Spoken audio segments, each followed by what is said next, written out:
शरीर में 10,000 आंखें बन जाएं, दो आंखें नहीं, जितने शरीर के रोम हैं, जितने छिद्र हैं, वे सारे छिद्र अपने आप में नेत्र बन जाएं।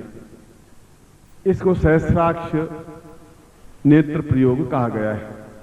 उसके पहले ये आवश्यक है, वहां से रवाना होने से पहले, होटल से रवाना होने से पहले रास्ते का ज्ञान होना आवश्यक है, जहां मैं पहुंच सकूं।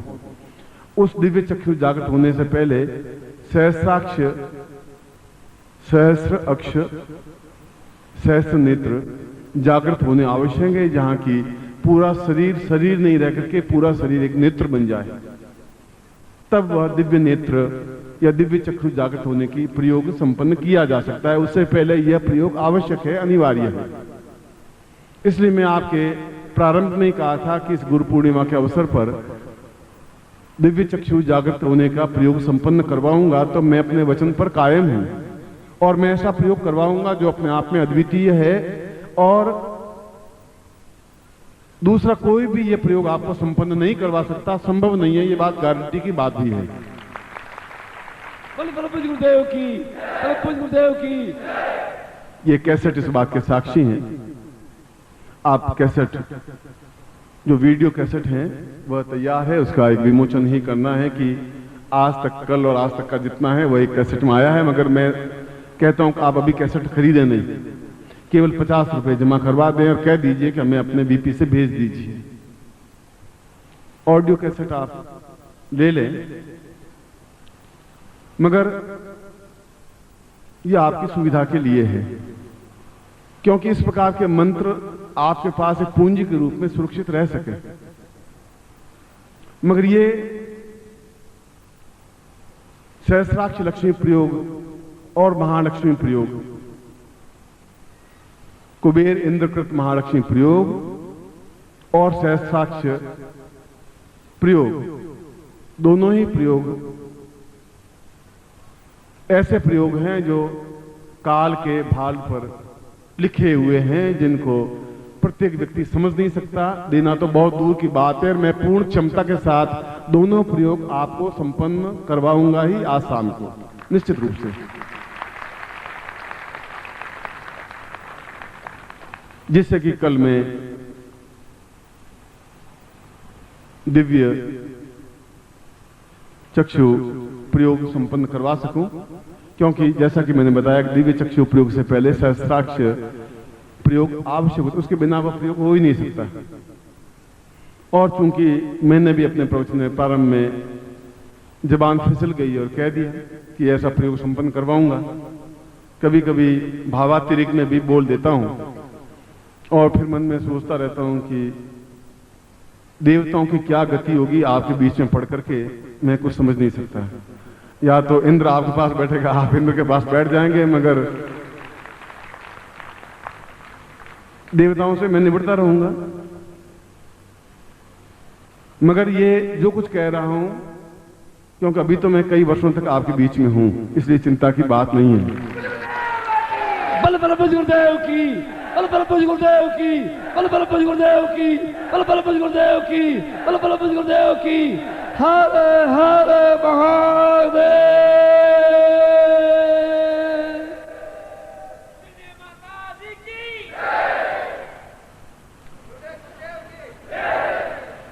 आज शाम को अद्भुत और आश्चर्यजनक कुबेर इंद्रकृत महालक्ष्मी प्रयोग और सहस्राक्ष नेत्र प्रयोग संपन्न करवाऊंगा, जिससे कि वो भावभूमि बन सके, भौतिक दृष्टि से आप कई पीढ़ियों तक समृद्ध हो सके, और सहस्राक्ष नेत्र प्रयोग के माध्यम से आप कल दिव्य नेत्र जागृत प्रयोग संपन्न कर सकें। इसलिए आज शाम को दोनों ही प्रयोग संपन्न करवाऊंगा। और जिनको भी यह कैसेट विमोचन के लिए मेरे पास रखी है कि यह कैसेट तैयार हो गई हैं, जैसा कि उन्होंने मेरे सामने बताया, मैं इन दोनों ही कैसेट का, ये आज तक के जो प्रवचन हुए हैं वे ऑडियो में भी है, वीडियो में भी है, और विमोचन करता हुआ आपको जरूर नहीं है अभी आप इसको खरीद लें, मगर अपना नाम और पता नोट करवा दें जिससे कि आपको भिजवाई जा सके, ये ज्ञान आपके पास रह सके। केवल आप अपना नॉमिनेशन कर दें कि ये मेरा एड्रेस है, भर दें और मुझे यह कैसेट आप भिजवा दें इस पते पर, तो हफ्ते पर बाद 10 दिन बाद वह कैसेट मिल जाएगी, ये ज्ञान आपका मिल जाएगा।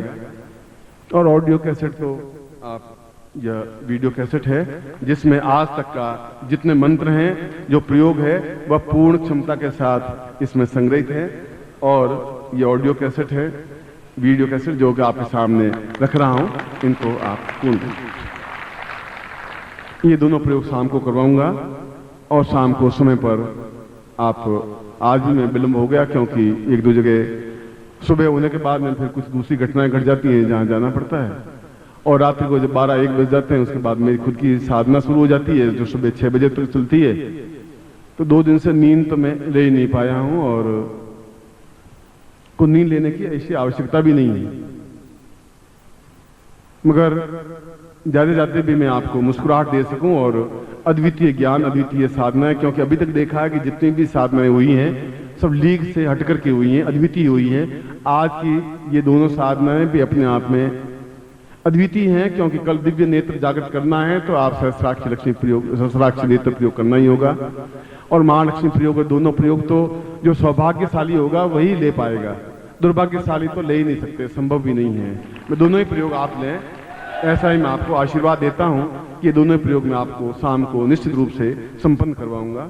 मैं आपको हृदय से आशीर्वाद देता हूं और आपकी कल्याण की कामना करता हुआ आपकी विजय की आशीर्वाद देता हूं।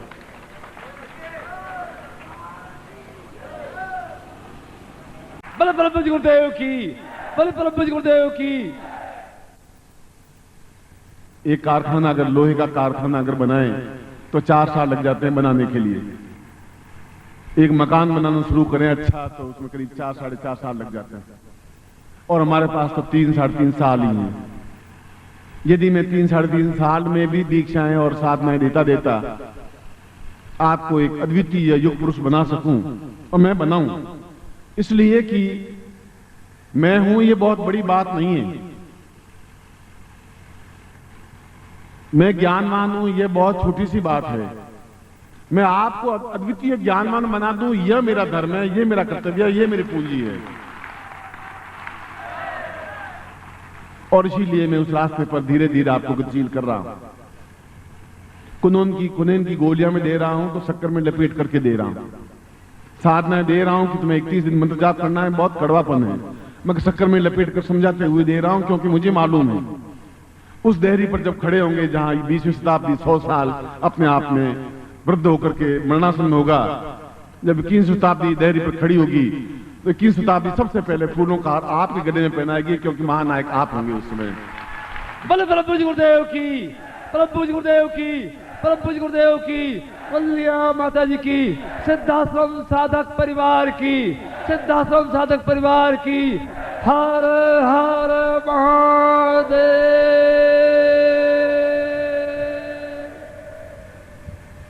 इसीलिए आपने 3 दिनों के प्रवचन में देखा होगा कि मैंने ये नहीं चाहा कि आप मुझे धोती दें, कि मुझे दक्षिणा दें, ये नहीं चाहा है। ये नहीं कहा है कि आप मेरे पैर दबाएं, कि आप मेरी सेवा करें। ये भी नहीं कहा कि आप मेरी आरती उतारें, मैंने आरती भी बंद कर दी। केवल ये उद्देश्य रहा है कि मैं इनको बिल्कुल तैयार कर दूं, शेर की तरह दहाड़ते हुए इनको इनकी स्थिति समझा दूं, ये बता दूं तुम कौन हो, ये बता दूं तुम कौए नहीं हो, तुम हंस हो, और मानसरोवर का हंस हो, जहां उड़ते हुए गतिशील होते हुए मानसरोवर में डुबकी लगाने में समर्थ हो, क्योंकि तुम मेरे शिष्य हो, तुम समर्थ हो, तुम योग्य हो। और इसीलिए शंकराचार्य ने कहा कि शिष्य को भी वैसा ही बनाया जिनकी एक आंख में दया प्रेम करुणा हो, दूसरी आंख में धधकता हुआ ज्वालामुखी हो। जहां कोई ऐसा दुष्ट, ऐसा पाखंड, जहां पाप अत्याचार व्यभिचार कुधर्म अधर्म हो, जहां नकली गुरु हो, जहां नकली बातें हो रही हो, जो स्वार्थ हो, जहां छल हो, उनको 2 टूक ज्वालामुखी के आपके नेत्रों के माध्यम से आप उनको छाती में लात मारते हुए समझा सकें कि हम कुछ और हैं, अद्वितीय हैं, ये समझा सकें आप। बल पूज्य गुरुदेव की, परम पूज्य गुरुदेव की, परम पूज्य गुरुदेव की, वंदनीय माता जी की, सिद्धार्थ साधक परिवार की, आज के आनंद की।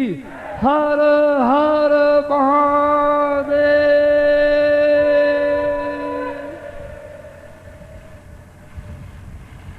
इस अंधकार को दूर करने के लिए और ऐसे समय में जहां चारों तरफ भारतवर्ष में, आर्यावर्त में बौद्ध धर्म फैल गया था, जहां पेट में जब बच्चा होता था तभी उसको बौद्ध दीक्षा दे दी जाती थी, और जहां बुद्ध धर्म के अलावा कोई मानता था तो उसको राज्य से निकाला दे दिया जाता था, उसमें अकेले और केवल एक अकेले शंकराचार्य ने पूरे भारतवर्ष में घूम करके बौद्ध धर्म को इस भारतवर्ष से विदा कर दिया, रवाना कर दिया। जहां बुद्ध पैदा हुए वहां उसके धर्म को नहीं रहने दिया। इतना समर्थ और व्यक्तित्व, अकेला व्यक्तित्व था। आप तो हजारों लोग मेरे सामने खड़े हैं, एक भी एक पाखंड नहीं रहना चाहिए।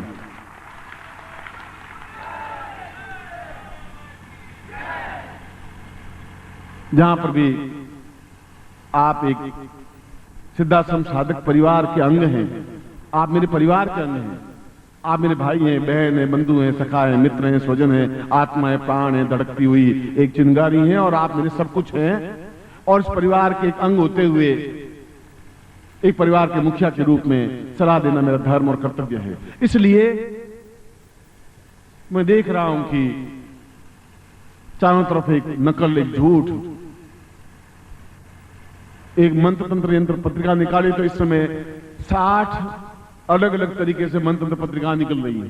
60 मेरे पास पूरे सेट है। कोई मंत्र तंत्र चेतना, कोई मंत्र तंत्र विज्ञान, कोई मंत्र तंत्र देवता, कोई मंत्र राक्षस निकाल दी। क्यों? नकल करने में कोई जोर करने की जरूरत ही नहीं है। कोट और पैंट पहन देने से अंग्रेज आप नहीं बन जाएंगे, नकल से अंग्रेज नहीं बन सकते। वह तो अपने आप में अंग्रेजी की खासियत आप में आएगी।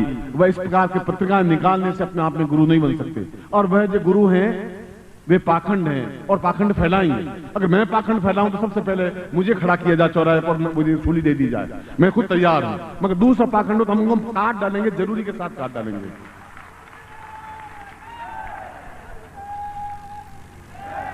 क्योंकि मैंने आपको अपने खून से सींचा है, अपने प्राणों से सींचा है, अपनी जिंदगी की धड़कनों से सींचा है, तैयार किया है। इसलिए तैयार किया है कि आप जवान लड़के हो गए हैं। जब जवान लड़के हो जाते हैं तो वृद्ध माता पिता और माँ और बाप अपने आप में एहसास करने लग जाता है कि अब मुझे विश्राम करने का समय आ गया है। लड़के अपने आप में समर्थ हैं, जो जहां तक मैं खींच के ले गया हूं वहां आगे बढ़ाएंगे ही बढ़ाएंगे, क्योंकि मेरे पुत्र हैं। और आप इतने पुत्र हैं और फिर भी पाखंड फैले, फिर भी अधर्म फैले, फिर भी नकली फैले, फिर नकलपन फैले, तो फिर आपको धिक्कार है, फिर आप कुछ नहीं कर सकते, फिर मेरे शिष्य बनने के काबिल भी नहीं है आप में योग्यता होनी ही चाहिए। उनके सामने तन करके खड़े हो जाएं, ऐसी आप में क्षमता होनी चाहिए।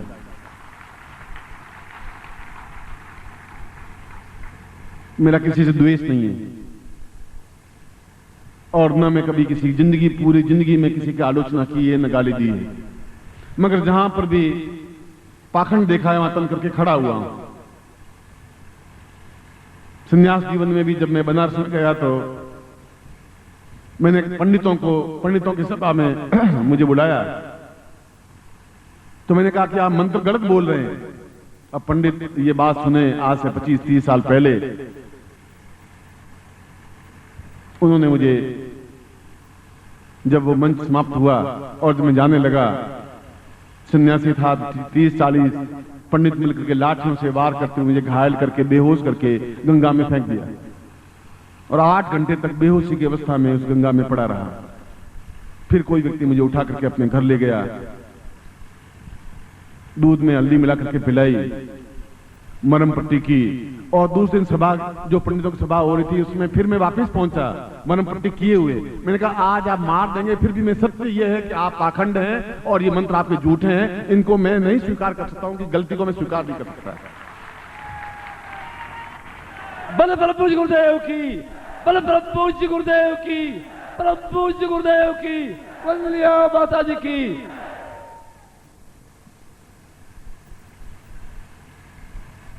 ऐसा कहने के पीछे मतलब यह है कि हम गुलाब खिला रहे हैं, कोशिश ये करें कि गुलाब खिले, और अगर उनके बीच में लोग कैक्टस खिलाने लग जाएं, कांटे खिलाने लग जाएं, तो लोगों के आने वाली पीढ़ियों के पांव कांटों से बिंध जाएंगे, अंधकार में भ्रमित हो जाएंगे, अंधकार में डूब जाएंगे, शराब और सिगरेट में अपने शरीर को खोखला कर देंगे। उनके लिए ज्ञान और चेतना जैसा कोई स्कूल में कोई वातावरण नहीं है, उनके परिवार में वातावरण नहीं है। कौन देगा उनको वातावरण? कौन उनको चेतना देगा? उनको सन्मार्ग पर गतिशील कौन करेगा?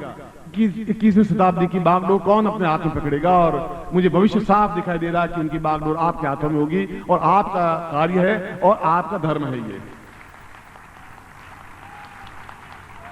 और इसके लिए अभी से हमें जुट जाना पड़ेगा।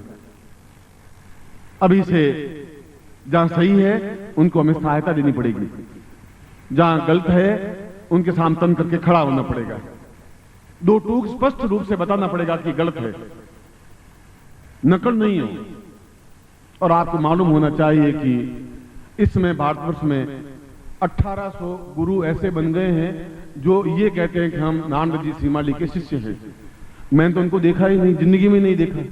अब 1800 गुरु, तो मुझे तो ये लिखना चाहिए कि मैं शिष्य बनाते नहीं हूं, गुरु बनाता हूं अपने, बस। अब लोग शिष्य नहीं बनाए थे तो गुरु बना दिए मैंने। मैं उन्होंने मुझे साथ देखा कि नहीं देखा, मैंने भी उनको नहीं देखा। और मार दीक्षाएं दे रहे हैं और मार मंत्र जाप करवा रहे हैं और नए नए मंत्र देते जा रहे हैं। जब लोग कह रहे हैं गुरुजी आपके शिष्य, मैंने कहा भाई मैंने तो देखा ही नहीं शिष्य को, आप मेरा भी उनके सामने प्रणाम कर देना, मैं भी उनसे दीक्षा लेना चाहता हूं, देखूं तो सही वो कैसे मारती। अब सोचिए क्या होगा। 1800 गुरु तो मैं बना चुका हूं, और ऐसे गुरु जिनको मैं नहीं जानता और उन्होंने मुझे देखा नहीं, बस मंच में बैठे भगवे कपड़े पहने और रुद्राक्ष की माला पहनी, गुरु बन गए। उसमें तकलीफ क्या हुई? उन्हें खून सींचना नहीं पड़ा। और जब 1800 गुरुओं के जब समाचार मुझे मिलने लगे तो सोचा कि अपने शिष्यों को पूछूं क्या करूं, सब बंद कर दूं इस अंधेरे में? या तो आप मुझे साथ देंगे और या फिर मैं सब कुछ बंद कर देना चाहता हूं, क्योंकि उनसे जूझने के लिए मेरे पास हाथ होने चाहिए, मेरे पास पांव होने चाहिए। और आप मेरे प्रारंभ में प्रश्न में कहा आप मेरे हाथ हैं, पांव हैं, आप मेरा शरीर है, मेरी धड़कन है। आप सबसे मिलकर के मैं बना हूं और मुझसे मिलकर के आप बने हुए हैं। बोले प्रभु जी गुरुदेव की, प्रभु जी गुरुदेव की, प्रभु जी गुरुदेव की, वंदलिया माता जी की, वंदलिया माता जी की। हर हर महादेव।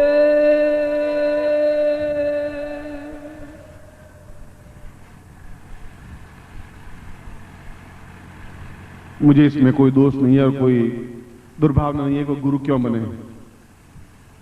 वे बने मगर अपने नाम से बने, अपने नाम से पहचाने जाएं।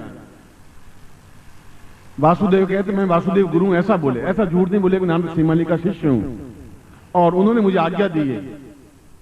मैंने तो आज तक किसी को आज्ञा दी नहीं। भाई तुम पहले समझो तो सही, ज्ञान चेतना आएगा वो शिष्य ही बना रहना। पहले पूरे वो सोच रहे हैं कि ये बहुत एक आसान कार्य है। और मैं भी आपको सलाह देता हूं कि अब आप इस गुरु पूर्णिमा के बाद शिष्य मत रहिए, भगवे कपड़े पहन लीजिए और गुरु बन जाइए। मैं आप सबको स्वीकृति देता हूं, गुरु बने आप। और जगह जगह आप दीक्षा देने लग जाएं और कोई न कोई पत्रिका मंत्र अंधकार निकाल दीजिए। साला कुछ नहीं हो तो मंत्र अंधकार निकाल, क्या निकले? 4 पन्ने तो लिखने हैं उसमें, क्योंकि पत्रिका में से लेख लिख के छाप देने आप। मगर आप सोचिए कि क्या कितना फ्रॉड है, कितना झूठ है, कितना छल है। ये मैं अपने परिवार में अपनी बात कर रहा हूं और परिवार में बात करना मेरा धर्म और फर्ज है। इसलिए कि उन जवान लड़कों को समझाना मेरा धर्म है कि ये तुम्हारी ड्यूटी है, तुम्हारा धर्म है। अंधकार फैलेगा तुम्हारी गलती से फैलेगा और उन पाखंड को दूर करोगे, तुम्हारा धर्म तुम्हें विजय होगी। ये मेरा आशीर्वाद होगा तुम्हारे साथ में।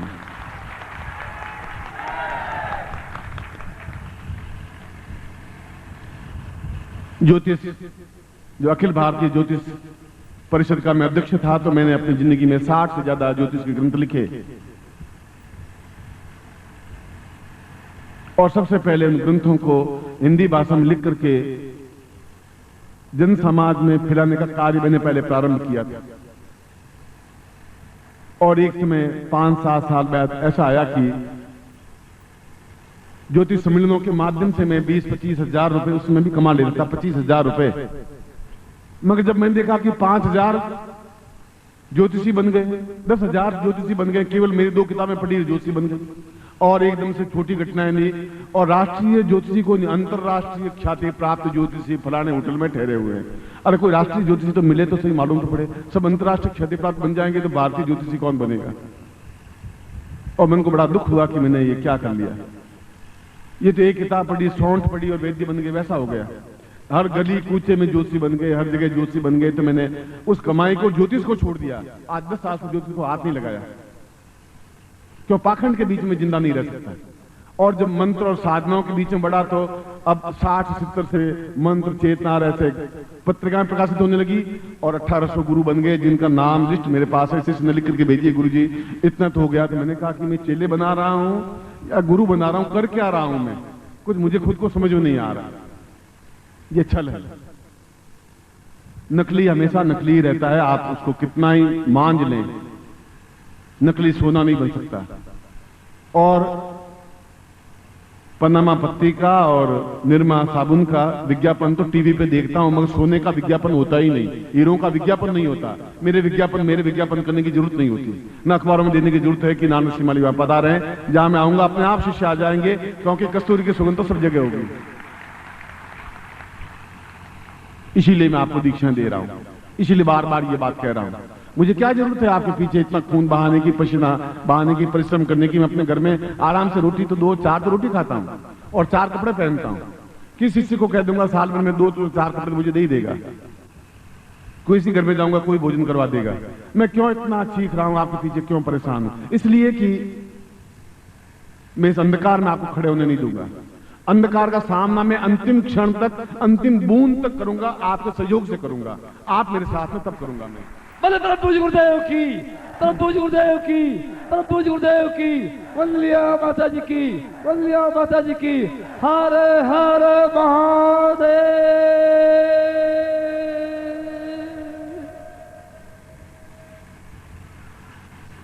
एक जगह गया शिविर लगाने के लिए, तो उन्होंने बाहर शीशियां बेचनी शुरू कर दी। गुरु चरणामृत 5 रुपए का और 800-900 शीशियां बेची। मैंने कहा ये नया खेल कौन सा शुरू हो गया? उसको बुलाया, भाई कौन बेच रहा है? उसको पकड़ के लाया वहां।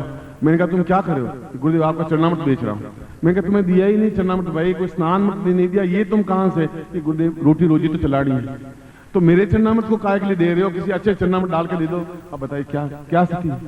कितना पाखंड है, कितना व्यभिचार है, कितना अशिष्ट है। ऐसा होते दुख होता है, वेदना होती है। इसलिए आपको एक सावधान करने की जरूरत है। इसीलिए वेदों में कहा गया है कि भगवान विष्णु के बारे में कहा गया है कि ओम सहस्राक्षिम सहस्रबाहु सहस्र मूर्धाम सहस्र प्राणो यवाम सा पूर्वतम एताः। भगवान विष्णु के 1000 आंख हैं, 1000 हाथ हैं, 1000 पैर हैं, इसलिए वो भगवान विष्णु हैं। और मेरे भी 10,000 हाथ हैं, 10,000 आंखें हैं, 10,000 पैर हैं। मैं भी समर्थ हूं इस बात के लिए। वेद ने कहा वो सही कहा है। इतने इतने शिष्य मेरे सामने खड़े हैं और अपने आप में पूर्ण यौवन उद्दाम से वेग के साथ खड़े हैं, ताकत के यौवन से छलछलाते हुए खड़े हैं। वो काल से भिड़ने की क्षमता रखने वाले खड़े हैं, क्योंकि मैंने अपने खून से उनको तैयार किया है, पानी से तैयार नहीं किया है।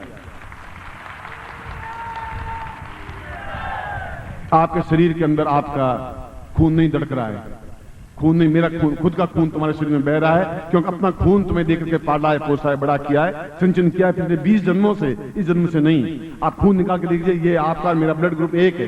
बल परम पूज्य गुरुदेव की, परम पूज्य गुरुदेव की, परम पूज्य गुरुदेव की, सिद्धाश्रम साधक परिवार की।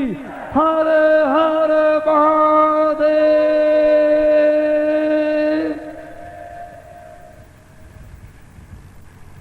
इसलिए उन सिद्धाश्रम के योगियों से जूझते हुए भी ये उच्च कोटि की दीक्षा क्यों दे रहा हूं?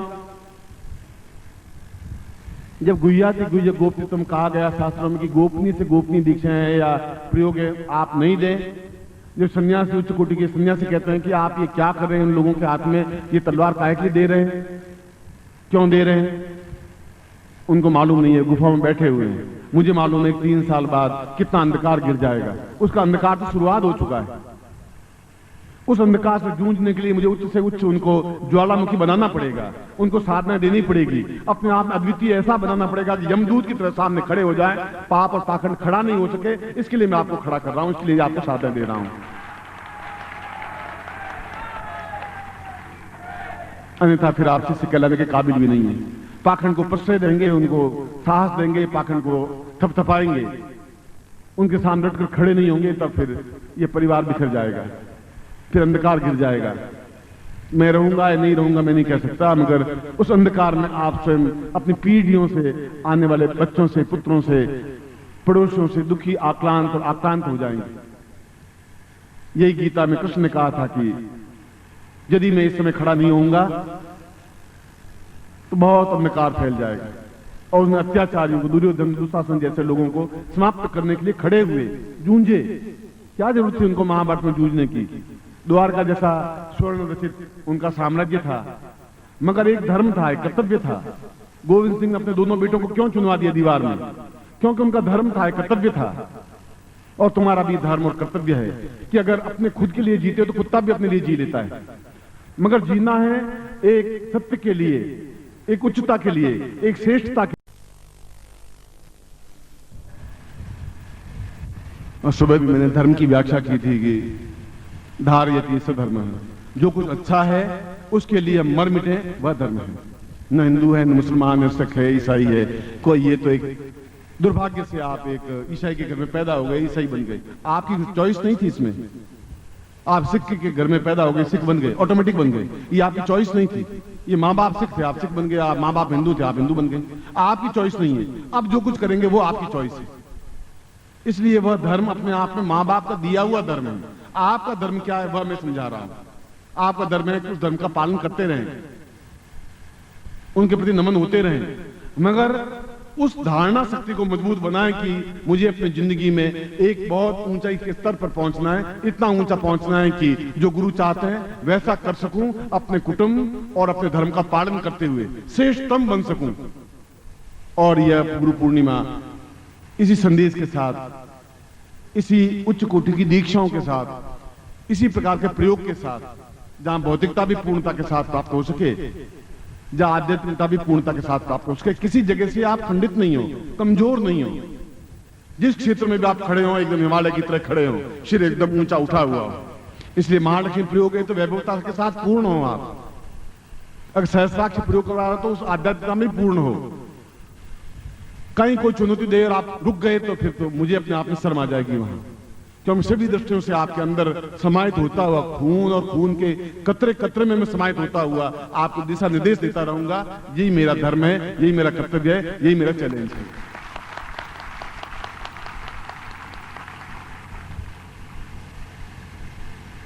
और मुझे अपने आप पर विश्वास,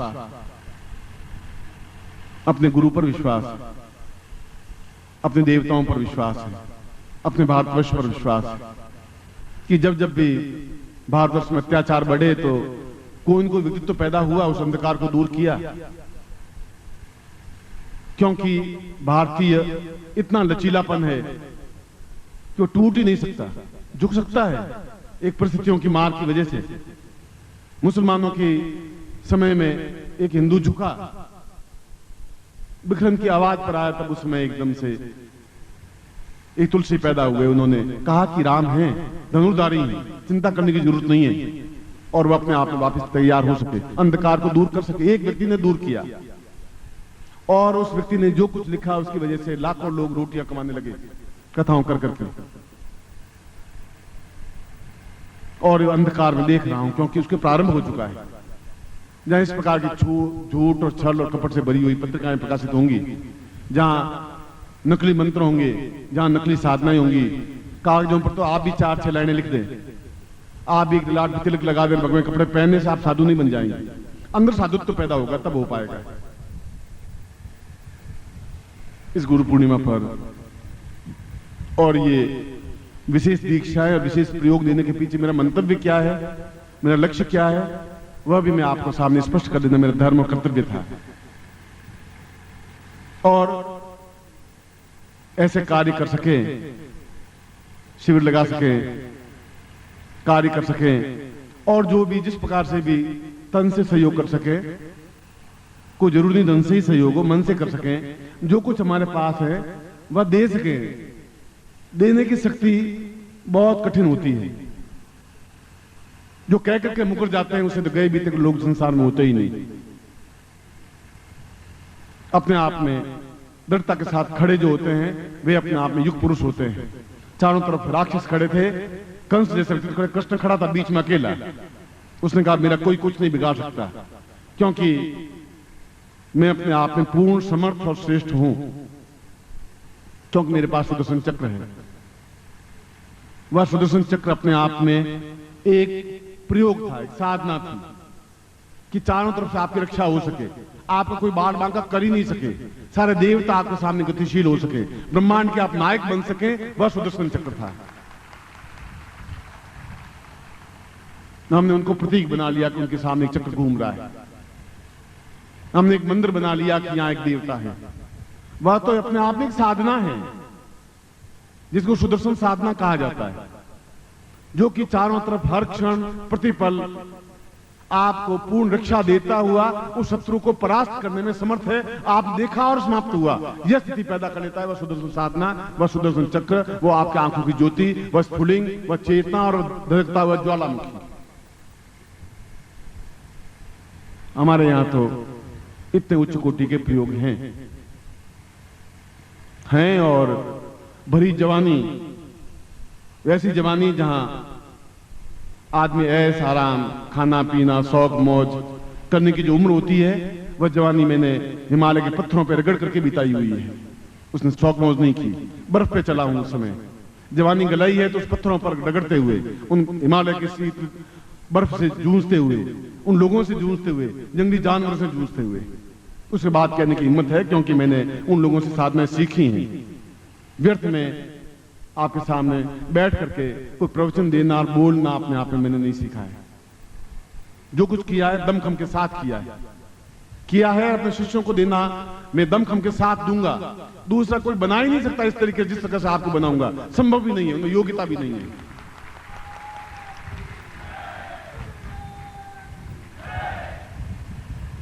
इसीलिए कहता हूं कि शायद आप सोने की कलम से भाग्य पे लिपि लिखा के आए होंगे इस बार की, हर बार एकदम से उच्च कोटि की दीक्षाएं दे रहा हूं, आप स्वीकार कर रहे हैं। यह छोटी बात नहीं है, यह अपने आप में अद्वितीय स्थिति है। और मुझे विश्वास है कि प्रतिक्षण आपका हो, आपके गुरु का हो, आपके जीवन का हो, आपका परिवार गर्व से सिर ऊंचा उठा के कह सके कि ये मेरा लड़का है, या मेरा पिता है, ये मेरा पति है, ये मेरी पत्नी है, गर्व से कह सके। आप 8 फुट 9 फुट 10 फुट के बन करके सबसे ऊंचाई से अलग से दिख सको, आपकी आंखों में एक ज्वालामुखी और प्रेम की, करुणा की, दया की दृष्टि हो, आप अपने आप में युग पुरुष बन सकें। और मैं आप बने या नहीं बने, मैंने प्रारंभ में कहा था कि इस बार आपको मेरा हाथ पकड़ने की जरूरत नहीं, मैं खुद आपका पूरा शरीर, पूरा हाथ पकड़ करके ऐसा करूंगा, हर हालत में करके जाऊंगा। इसीलिए मैं आया हूं और यही आपको देकर के जाऊंगा ही।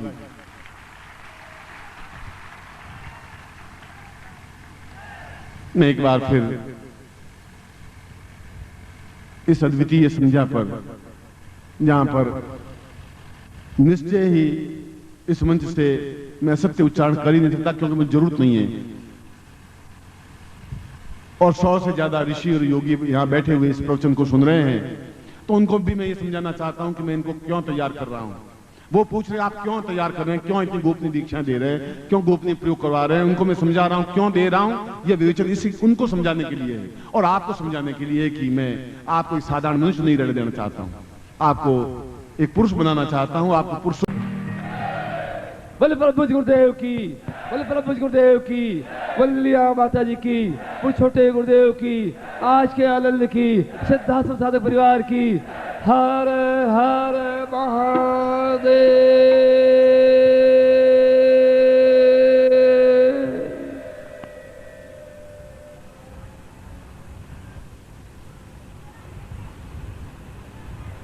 अब मैं उस प्रयोग को संपन्न कराने जा रहा हूं जो जीवन का एक स्वर्णिम पृष्ठ है और जीवन का एक स्वर्णिम अध्याय है। प्रयोग का तात्पर्य ये नहीं कि मैं बोलूं आप सुन लें।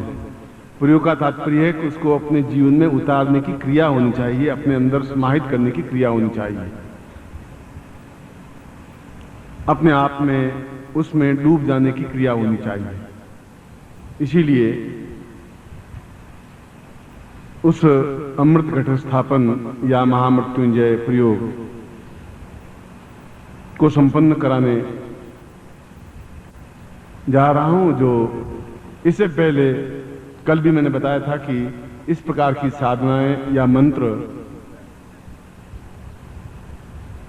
व्यक्त नहीं किए जाते। जब शिष्य 10-12 साल गुरु की सेवा करता है और जब गुरु एहसास करता है कि वास्तव में ये योग्य पात्र बन चुका है, तब उसको इस प्रकार का ज्ञान दिया जाता है। यह शास्त्र भी कहता है और हमारा सारा जीवन शास्त्र मर्यादाओं पे बंधा हुआ है ही, चाहे या नहीं चाहे। यदि कोई लड़का कपूत होता है तो कहता है कि एक राम थे एक तुम हो, कैसे हो, हैं? तुम समझ थी राम ने पिता की क्या आज्ञा मान ली थी। तो ये शास्त्र है। वो बड़े बूढ़े भी उसको शास्त्र मर्यादा पे चलने के लिए बाध्य करते हैं कि ये शास्त्र है, तुम जो गलत काम कर रहे हो ये सही नहीं है। मैं शास्त्रों में, रामायण में ये बात नहीं है, गीता में ये बात नहीं है। राम की तरह बेटे बनो, लक्ष्मण की तरह भाई बनो, सीता की तरह पत्नी बनो, क्योंकि हमारा जीवन चाहते हुए नहीं चाहते हुए भी शास्त्रों पर आधारित है ही। और मैंने अभी जैसा बताया कि जो भी मैं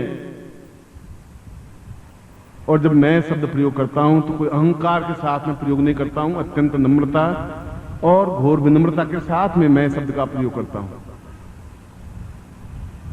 कृष्ण ने भी गीता में बार बार मैं शब्द का प्रयोग किया है और 246 बार प्रयोग किया है। उसने कहा कि मैं श्रेष्ठ हूं, अद्वितीय हूं, मैं अर्जुन तुम्हारा गुरु हूं, मैं परब्रह्म हूं, मैं विराट स्वरूप हूं, मैं तुम्हारा सारथी नहीं हूं, मैं तुम्हारा मित्र नहीं हूं, तुम्हारा दिव्य चक्षु जागृत होंगे तब कुछ पता पड़ेगा। और अर्जुन मोहांध, क्या करूं क्या नहीं करूं, आपकी तरह बिल्कुल ये गुरुदेव कह रहे हैं, कृष्ण कह रहे हैं, मैं ऐसा करूं कि नहीं करूं, क्या होगा क्या नहीं होगा, और समय व्यतीत होता जा रहा है। तो वहां पर भी मैं कोई कृष्ण अहंकार नहीं बता रहा था। कृष्ण कह रहा था कि मैं तुम्हें समझा रहा हूं कि तुम गलत रास्ते पर हो। ये सब मरे हुए हैं जो तुम्हारे सामने भीष्म, द्रोणाचार्य ये सब खड़े हुए हैं, ये सब दुर्योधन, दुशासन, ये सब मरे हुए मैं पहले ही मार चुका हूं। तुम तो एक निमित्त हो, तुम तो तीर चलाओगे अपने आप ही मर जाएंगे, मैं तो मार ही चुका हूं, क्योंकि मैं तुम्हारे जीवन का सारथी हूं। उसमें कोई अहंकार उनका नहीं था। जो शंकराचार्य कहते हैं अहम ब्रह्मास्मि, मैं ब्रह्म हूं, मैं साक्षात ब्रह्म हूं, तो उसका अहंकार नहीं है। जब मैं शब्द का आपके सामने प्रयोग करता हूं तो मेरा अहंकार नहीं बोल रहा है, मेरा ज्ञान बोल रहा है चीख चीख करके और उल्लास के साथ में कि मैं तुम्हारा हूं और निश्चित रूप से तुम्हारा हूं, यह मेरा जीवन बोल रहा है।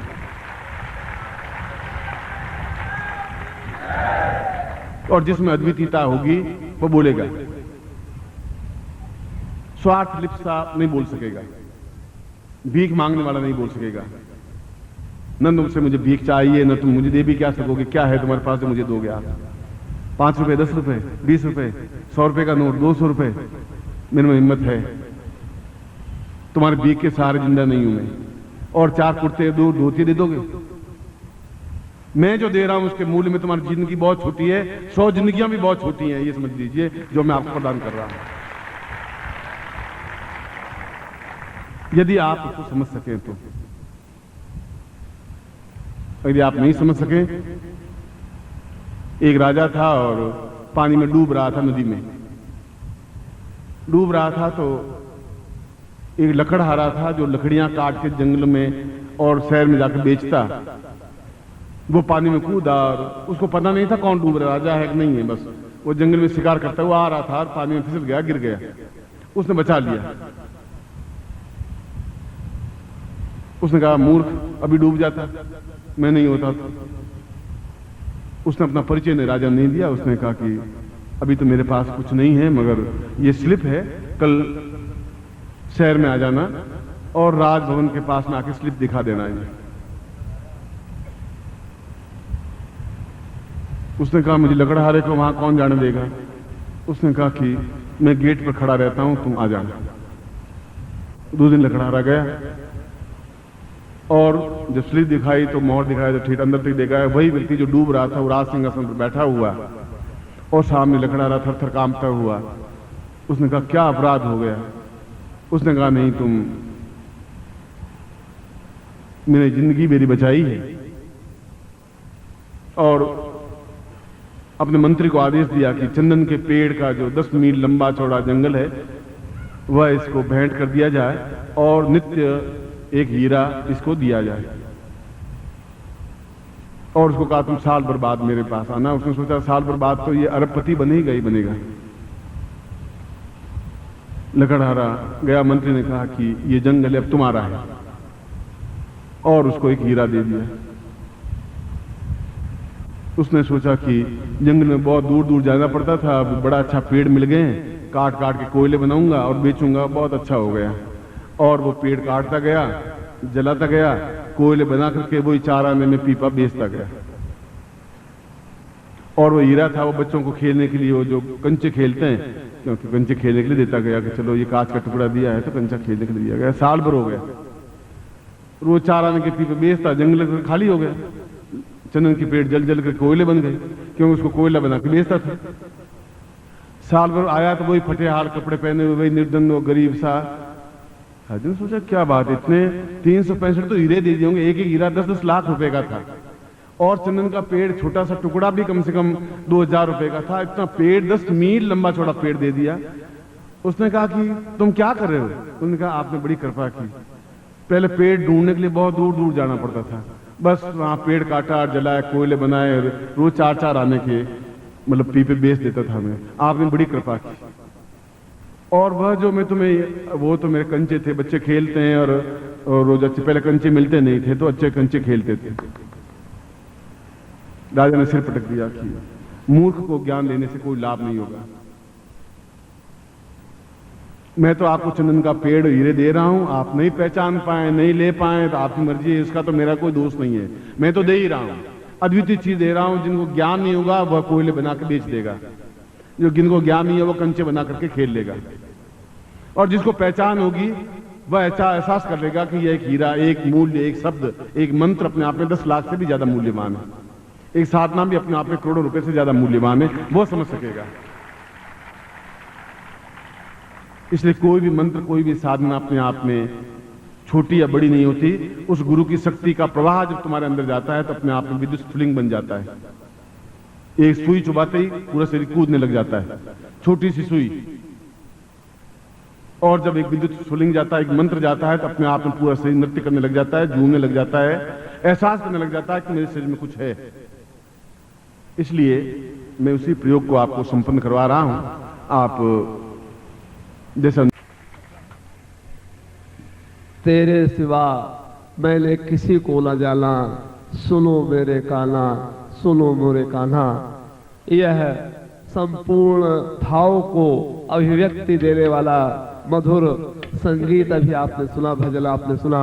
हमारे हृदय के उद्गारों को पूरी तरह प्रतिनिधित्व देने वाला यह संगीत, यह गीत। और हमारी यही तो भावना है गुरुदेव कि हम आपके सिवा और किसी को नहीं जानते गुरुदेव। हम तो केवल आपके हैं, केवल आपके हैं, और आपके उस समर्थ शक्ति के अलावा हमारा कोई आस्था नहीं है गुरुदेव। आप इस कुबेर कृत महालक्ष्मी प्रयोग के द्वारा आपने हमें समस्त दरिद्रता के नाश के लिए और सभी प्रकार के वैभव हमें देने के लिए जो आप कटिबद्ध हैं, वही हम आपसे प्रार्थना करते हैं। जोर से जय घोष आपको करेंगे। इस जय घोष के माध्यम से हम भगवत पूज्यपाद गुरुदेव जी के ऐसे दिव्य सर्व समर्थ चरणों में यह निवेदन कर रहे हैं गुरुदेव कि आप ही हमारे हैं, केवल हमारा आसरा आप ही है। आपके अलावा ना तो हमारे जीवन का कोई मूल्य है, ना हमारा कोई लक्ष्य है, ना हमारा कोई भी रास्ता नहीं है गुरुदेव। हमारा तो जीवन, हमारा लक्ष्य, हमारा धर्म केवल आपके चरणों की शरण है गुरुदेव। बोले परम पूज्य गुरुदेव की, जोर से बोलेंगे, बोले परम पूज्य गुरुदेव की, परम पूज्य गुरुदेव की, परम पूज्य गुरुदेव की।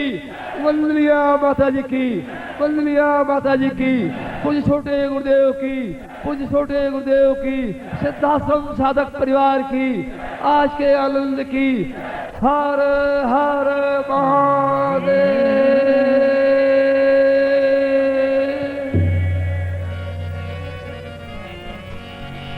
बोलिए पूज्य गुरुदेव की। बौद्ध पूर्णिमा के इस शुभ अवसर पर सायंकालीन सत्र में, जो कि अपने आप में ही ज्ञान और आनंद की वर्षा से ओतप्रोत है, आप्लावित है, और हम भीगे हुए मस्ती के साथ झूमते हुए अपने गुरु के सामने बैठे हुए उन विशेष दीक्षाओं को प्राप्त कर रहे हैं जो अपने आप में लगभग असंभव कही जाती है। और ऐसा ही दृश्य हिमालय में सैकड़ों स्थानों पर हो रहा होगा, जहां गुरु बैठे होंगे, सामने सन्यासी शिष्य बैठे होंगे, और वे इस प्रकार की दीक्षाओं को पाने के लिए सारी रात एक बेताब रहते हैं, उत्सुक रहते हैं, एक भावनात्मक रूप से हर क्षण आशंकित और चिंतन युक्त रहते हैं कि गुरुदेव आए और हमें इस प्रकार के सौभाग्यशाली प्रयोग जो गृहस्थ शिष्यों को करवाते हैं और जिनके लिए हम तरसते रहते हैं, ऐसे प्रयोग हमको भी संपन्न करवाएं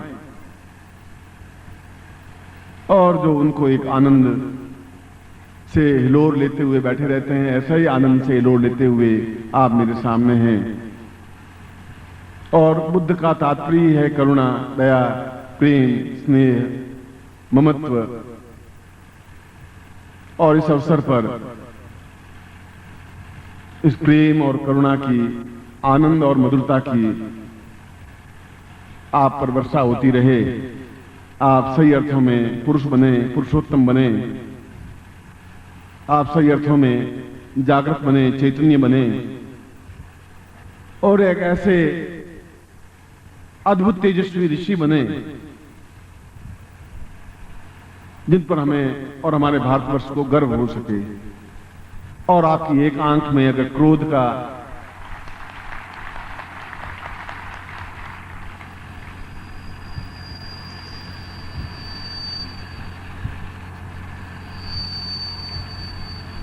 शंकराचार्य ने एक साधक, एक शिष्य का विवरण, वर्णन देते हुए कहा है कि ऐसे कौन से तरीके हैं, ऐसी कौन सी युक्तियां हैं जब सही अर्थों में एक शिष्य बन सकें। और उसने कहा है कि गुरु की मर्यादा है कि वह अपने शिष्य को अंगारों पर चलने के समान बना दे, हिमालय के ऊपर चलने के समान भी बना दे। ऐसा बना दे कि उसका मुकाबला अन्यत्र नहीं हो सके। उसकी एक आंख में भभकती हुई, लपकती हुई आग हो तो दूसरी आंख में दया, करुणा, प्रेम और स्नेह हो, क्योंकि वो निर्भीक बने मगर हृदय से बहुत उदार हो, प्रेम से ओतप्रोत हो। और शंकराचार्य जैसा एक सन्यासी व्यक्तित्व यह कहता है उस श्लोक में, दीर्घो सतां वै परिनेह रूपम सर्वात्मनां भाव परेश नित्यम ज्ञानोवतां पूर्णमदैव चिन्त्यम् सदाहं शरण्यं वदेहं सदैवम्। शिष्य अपने आप में संपूर्ण प्रेम का एक सागर हो और गुरु भी। ऐसा हो गुरु की वह अपने शिष्यों में प्रेम की अजस्र धारा प्रवाहित कर दे, प्रेममय बना दे, उसको जीवन का एक चिंतन दे, एहसास कराए कि प्रेम अपने आप में जीवन की सर्वोत्कृष्ट पूंजी है। हमारे जीवन के पास अगर पूंजी जैसा कोई शब्द है, धरोहर जैसा कोई शब्द है, तो वह प्रेम है। क्यों? प्रेम ऐसा खड्ग है जो घृणा, द्वेष, क्रोध इन सबको काट डालता है। प्रेम में ईर्ष्या नहीं होती, प्रेम में दूसरा भी कोई नहीं होता। प्रेम है तो फिर एक प्रेम है और जिससे हम प्रेम करते हैं वो होता है। तीसरा संसार में कोई होता ही नहीं, वह चाहे भक्त और भगवान का प्रेम हो, वह चाहे गुरु और शिष्य का प्रेम हो, वह चाहे आत्मा का परमात्मा से विलीन होने का प्रेम हो। यह प्रेम तब तक मन में प्रवाहित नहीं हो सकता जब तक उस आनंद की सरोवर की सृष्टि नहीं कर देता, उसके हृदय में वह प्रेम की सागर, प्रेम की नदी नहीं प्रवाहित कर लेता। तब तक जीवन अपने आप में सूखा ठूंठ की तरह और मरुस्थल की तरह वीरान और रेगिस्तान के समान होता है। उसमें कोई खुशी नहीं है, कोई मस्ती नहीं है, कोई आनंद नहीं है, कोई उमंग नहीं है, कोई जोश नहीं है, कोई जवानी नहीं है। और अगर नहीं है तो फिर जीवन नहीं है।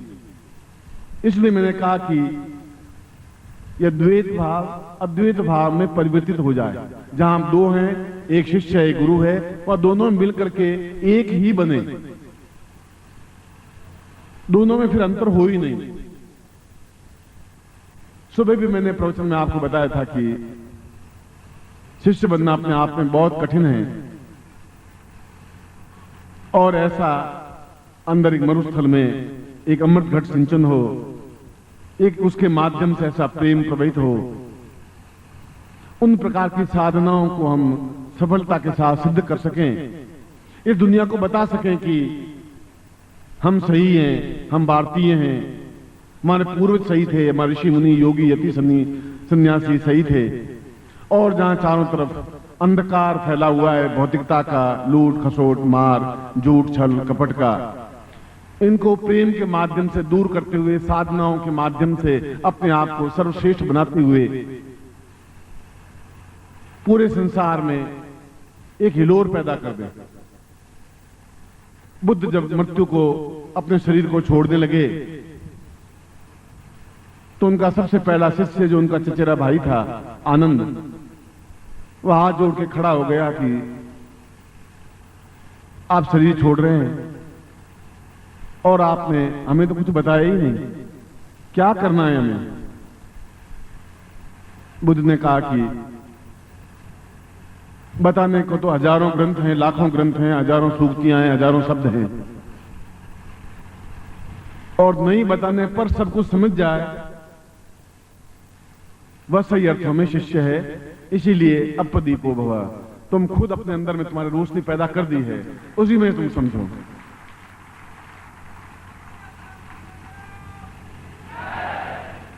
मैं आज से केवल 4 साल बाद, 3.5 साल बाद एक नई शताब्दी शुरू हो जाएगी। ये 20वीं शताब्दी की जगह 21वीं शताब्दी शुरू हो जाएगी हमारी आंखों के सामने। और उसमें जो युवकों की गति चल रही है, आप देख लें कि 4 साल बाद वे कैसे बनेंगे। उस समय आपकी जरूरत पड़ेगी।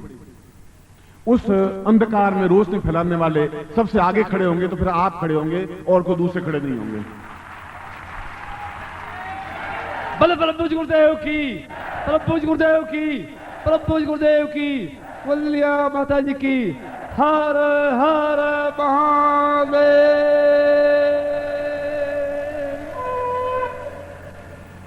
अब जो भी सीखेंगे वो आपके पीछे की पंक्ति में खड़े होंगे। उस नई पीढ़ी को, उस शताब्दी को, उसको समझाने के लिए, उसको ज्ञान और चेतना देने के लिए, जहां अधिक भ्रमित हो जाएंगे, जहां भटकेंगे, जहां गोवा के समुद्र के किनारे पड़े पड़े शराब और सिगरेट पी करके अपने आप को बर्बाद करते होंगे, जहां शराब के माध्यम से अपने शरीर को खोखला कर रहे होंगे, उस समय उनकी आंख आपकी तरफ उठेगी। चारों तरफ दौड़ेगी, कौन हमें ज्ञान दे सकता है, चेतना दे सकता है, कौन हमें इस रास्ते से हटा करके सही रास्ते पर गतिशील